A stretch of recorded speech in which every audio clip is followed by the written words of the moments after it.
Hi everyone, and welcome back to a new quarter. I hope you had a good break and maybe used some of our holiday sustainability tips to enjoy your festivities in a sustainable way.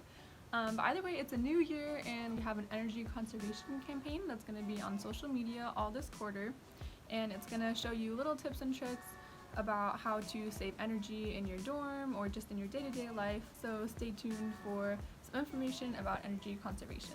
And if you're wondering why you should save energy, we have this really cool energy dashboard online. It's on Blink.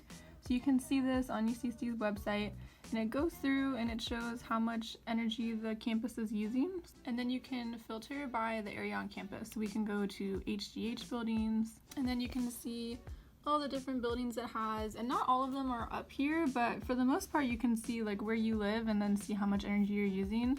And then down here you can see all the different buildings compared to each other. So we'll zoom in to November 2019. I don't think December is on here yet. So you can see by the color coding, looks like Matthews is doing really well. Coast apartments are really low. So you can maybe wonder like why some apartments are using less energy than others, and you can use our energy conservation campaign to maybe contribute to your apartment building and make it use less energy too.